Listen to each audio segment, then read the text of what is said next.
If you've just joined us, welcome to Central News. One local Hamilton travel agent has just won House of Travel Consultant of the Year for the second time. So we caught up with her to get the lowdown on her recent winning streak.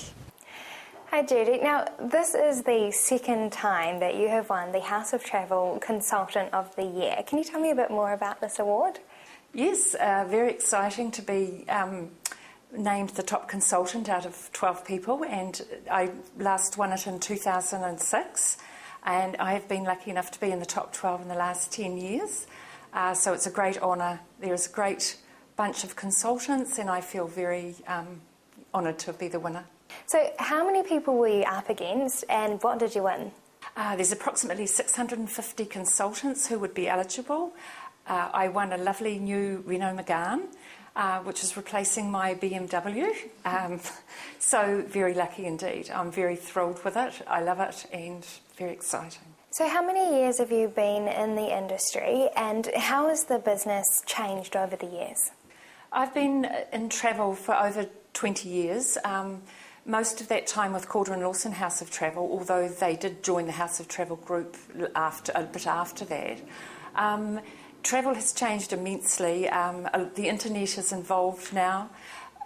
We find that can be an advantage to us because our clients come in and they're more educated. They know what they're doing, what they want to do, and really we're just there to help them put it all together and make their dreams come true. And what does your role require? Is there a part of the business that people are perhaps not aware of? I think the major misconception with our job is that all we do is, we get many people saying, I'd love your job, and I'm sure they would, but the misconception is that we just travel all the time. Unfortunately not.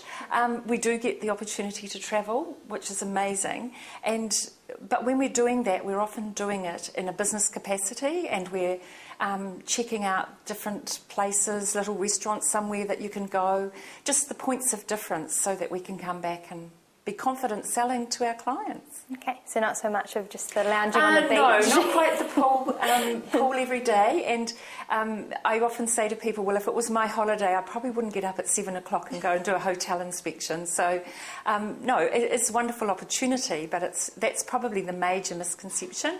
The other thing with our job is deadlines. It's a hugely deadline-based job, and you have to be able to multitask. And I used to say that's why there's not many men in the industry, but I have to be very careful with that because there are more and more men now. So, yeah, multitasking is very important. And what other challenges do you face in the industry? I suppose, as I mentioned earlier, the internet is one of the major challenges because we have to be able to provide a point of difference. And at Calder and Lawson House of Travel, we like to think that we do. We have a very experienced team of consultants, and between us we've seen pretty much most of the world. So that point of difference is huge. Those are the challenges and really the deadlines, so really going back over. Apart from that, it's my dream job because I can't think of anything I'd rather be doing. Now, you mentioned through the job that you've travelled quite a lot. So what would be some of the more memorable countries that you've travelled to? Yes, I know when I was asked this question originally, it was hard to make that decision, but I think one of my favourite is Botswana.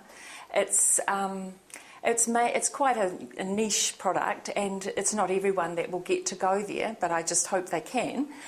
It's got amazing lodges and the opportunity to view the animals. It's just fantastic, and it was really one of the highlights of my travel.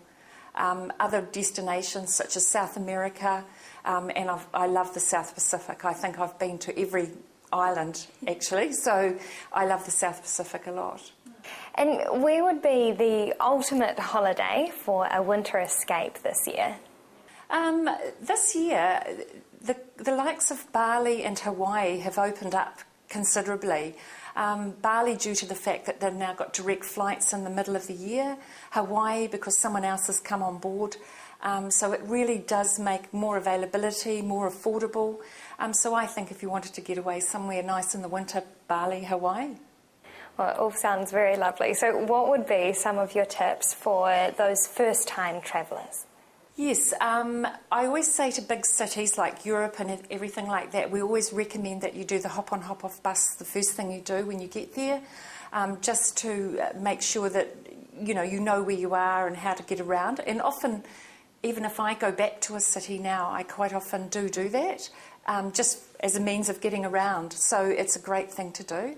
I think first-time travellers also just have to be aware of their own personal safety. I think sometimes New Zealanders are a wee bit relaxed, and so it's not a major issue, but they kind of have to be just aware of their personal safety. So, yeah, that's one thing I like to stress to them. And have you got any more safety tips? My travel tips would be, in the planning stages, speak to your consultant, and House of Travel consultants are very knowledgeable on these areas, and make sure that you ask all the questions you need to know.